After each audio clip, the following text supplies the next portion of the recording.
ভক্তির আচার্য সিদ্ধগুরু ও অবতারগণ সকল আত্মাই বিধাতার নিয়মে পূর্ণত্ব প্রাপ্ত হইবে। চরমে সকল প্রাণী সেই পূর্ণ অবস্থা লাভ করিবে। অতীতে আমরা যেভাবে জীবনযাপন করিয়াছি অথবা যেরূপ চিন্তা করিয়াছি, আমাদের বর্তমান অবস্থা তাহারই ফলস্বরূপ। আর এখন যেরূপ কার্য বা চিন্তা করিতেছি, তদ অনুসারে আমাদের ভবিষ্যৎ জীবন গঠিত হইবে। এই কঠোর কর্মবাদ সত্য হইলেও ইহার মর্ম এই নয় যে আত্মোন্নতি সাধনে অপর কাহারও সাহায্য লইতে হইবে না। আত্মার মধ্যে যে শক্তি স্ফুরণের সম্ভাবনা রহিয়াছে, সকল সময়েই অপর আত্মা হইতে শক্তি সঞ্চার দ্বারাই তা জাগ্রত হইয়া থাকে। অধিকাংশ ক্ষেত্রে এরূপ বাহিরের সহায়তা একান্তই প্রয়োজন। বাহির হইতে প্রেরণা শক্তি আসিয়া যখন আমাদের অন্তর্নিহিত শক্তির ওপর কার্য করিতে থাকে, তখনই আত্মোন্নতির সূত্রপাত হয়, মানুষের ধর্মজীবন আরম্ভ হয়। চরমে মানুষ পরম শুদ্ধ ও পূর্ণ হইয়া যায়। বাহির হইতে যে শক্তি আসার কথা বলা হইল বা গ্রন্থ হইতে পাওয়া যায় না। এক আত্মা অপর আত্মা হইতে শক্তি লাভ করিতে পারে, অন্য কিছু হইতে নয়। আমরা সারা জীবন বই পড়িতে পারি, খুব বুদ্ধিমান হইয়া উঠিতে পারি, কিন্তু পরিণামে দেখিব আমাদের আধ্যাত্মিক উন্নতি কিছুমাত্র হয় নাই। বুদ্ধি খুব উন্নত ও বিকশিত হইলেই যে সঙ্গে সঙ্গে তদ অনুযায়ী আধ্যাত্মিক উন্নতিও হইবে, তার কোনো যুক্তি নাই। বরং আমরা প্রায় প্রত্যহই দেখিতে পাই, বুদ্ধির যতটা উন্নতি হইয়াছে, আত্মার সেই পরিমাণে অবনতি ঘটিয়াছে। বুদ্ধিবৃত্তির বিকাশে গ্রন্থ হইতে অনেক সাহায্য পাওয়া যায় বটে, কিন্তু আধ্যাত্মিক উন্নতি লাভ করিতে গেলে গ্রন্থ হইতে কোনো সাহায্যই পাওয়া যায় না বললেই হয়। গ্রন্থপাঠ করিতে করিতে কখনো কখনো ভ্রমবশত আমরা মনে করি উহা হইতে আধ্যাত্মিক সহায়তা পাইতেছি, কিন্তু যদি অন্তর বিশ্লেষণ করিয়া দেখি তবে বুঝিব উহাতে আমাদের বুদ্ধি কিছুটা সাহায্য পাইয়াছে মাত্র, আত্মার কিছুই হয় নাই। এই জন্যই আমরা প্রায় সকলেই ধর্ম সম্বন্ধে সুন্দর সুন্দর বক্তৃতা দিতে পারি, অথচ ধর্ম অনুযায়ী জীবনযাপনের সময় অনুভব করি আমাদের শোচনীয় অক্ষমতা। যার কারণ আধ্যাত্মিক উদ্দীপনার জন্য বাইরে হইতে যে শক্তি প্রয়োজন, পুস্তক হইতে তা পাওয়া যায় না। আত্মাকে জাগ্রত করিতে হইলে অপর এক আত্মা হইতে শক্তি সঞ্চারিত হওয়া একান্ত আবশ্যক। যে আত্মা হইতে শক্তি সঞ্চারিত হয় তাহাকে গুরু বলে, এবং যাহাতে সঞ্চারিত হয় তাকে শিষ্য বলে। এই শক্তি সঞ্চার করিতে হইলে প্রথমত যাহার নিকট হইতে শক্তি আসিবে তাহার সঞ্চার করিবার মতো শক্তি থাকা আবশ্যক। দ্বিতীয়ত, যাহাতে সঞ্চারিত হইবে তাহার উহা গ্রহণ করিবার শক্তি থাকা আবশ্যক। বীজ সজীব হওয়া আবশ্যক। ক্ষেত্র সুপৃষ্ট হওয়া চাই, এবং যেখানে এই দুইটি শর্ত পূর্ণ হইয়াছে সেখানেই ধর্মের অপূর্ব বিকাশ হইয়া থাকে। আশ্চর্য বক্তা কুশলস্য লব্ধা। ধর্মের বক্তাও অলৌকিক গুণসম্পন্ন আর শ্রোতাও তদ্রূপ।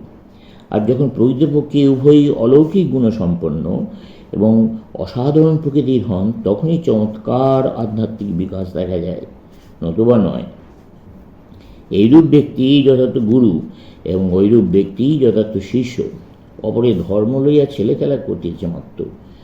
তাহাদের ধর্ম সম্বন্ধে একটু জানিবার চেষ্টা, একটু সামান্য কৌতূহল হইয়াছে মাত্র, কিন্তু তারা এখনও ধর্মের বহিঃসীমায় দাঁড়াইয়া আছে। অবশ্যই ইহারও কিছু মূল্য আছে। সময়ে সবই হইয়া থাকে। কালে এই সকল ব্যক্তির হৃদয়ে যথার্থ ধর্ম পিপাসা জাগ্রত হইতে পারে। আর প্রকৃতির ইহা অতি রহস্যময় নিয়ম যে যে ক্ষেত্র প্রস্তুত হইলে বীজ আসিবেই আসিবে। জীবাত্মার যখনই ধর্মের প্রয়োজন হবে তখনই ধর্মশক্তি সঞ্চারক গুরুও অবশ্যই আসিবেন। কথাই বলে, যে পাপী পরিত্রাতাকে খুঁজিতেছে, পরিত্রাতাও খুঁজিয়া গিয়া সেই পাপীকে উদ্ধার করেন। গহিতা আত্মার আকর্ষণী শক্তি যখন পূর্ণ ও পরিপক্ক হয়, তখন উহা যে শক্তিকে খুঁজিতেছে তা অবশ্যই আসিবে। তবে পথে বড় বড় বিপদ আছে। গহিতার সাময়িক ভাব উচ্ছ্বাসকে যথার্থ ধর্ম বিকাশ বলিয়া ভ্রম হইবার যথেষ্ট আশঙ্কা আছে। আমরা অনেক সময় আমাদের জীবনে ইহা দেখিতে পাই।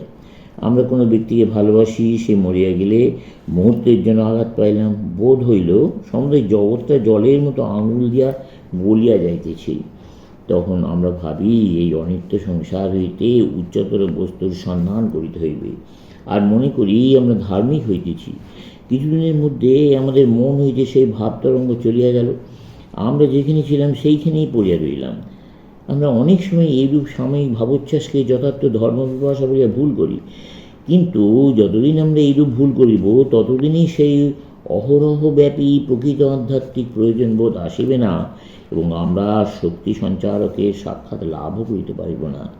অতএব যখন আমরা বিরক্তি প্রকাশ করিয়া বলি যে আমরা সত্য লাভের জন্য এত ব্যাকুল অথচ বা লাভ হইতেছে না, তখন ওইরূপ বিরক্তি প্রকাশের পরিবর্তে আমাদের প্রথম কর্তব্য নিজ নিজ অন্তরাত্মার অনুসন্ধান করিয়া দেখা আমরা যথার্থই সত্য বস্তু চাই কি না। তাহলে অধিকাংশ ক্ষেত্রেই দেখিব আমরা ধর্মলাভের উপযুক্ত নই, আমরা উহা চাই না। আধ্যাত্ম তত্ত্ব লাভের জন্য এখন আমাদের পিপাসা আগে জাগে নাই। শক্তি সঞ্চারকের সম্বন্ধে আরও অনেক বাধাবিঘ্ন। এমন অনেক লোক আছে, তারা যদিও স্বয়ং অজ্ঞান অন্ধকারে নিমগ্ন, তথাপি অহংকারবশত নিজেদের সব জানতা মনে করে।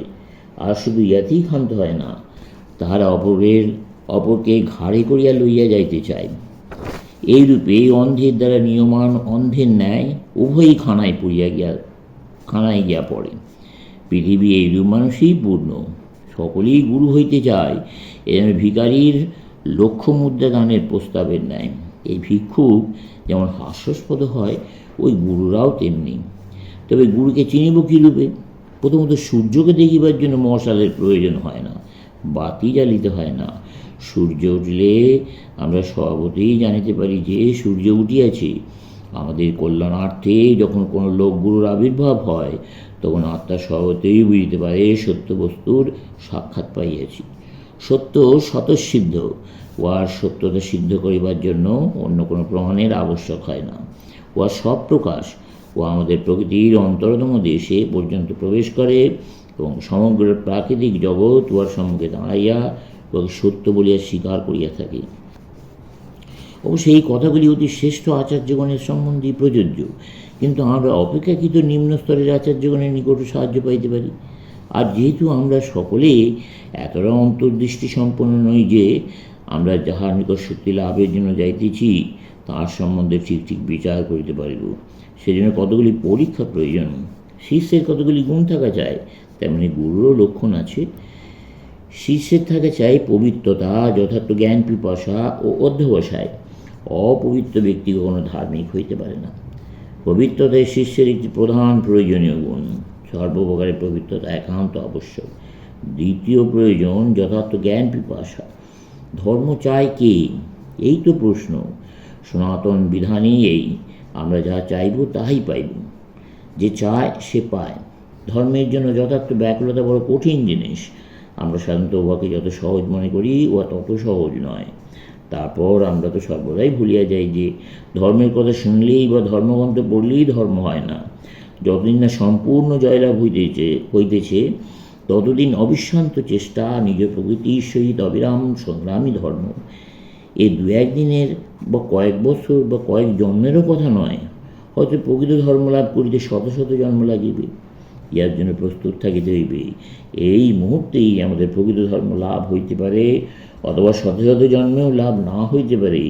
তথাপি আমাদেরকে উহার জন্য প্রস্তুত থাকিতে হইবে যে শিষ্য এই হৃদয়ের ভাব লইয়া ধর্ম সাধনে অগ্রসর, সেই কৃতকার্য হয়, চলবে।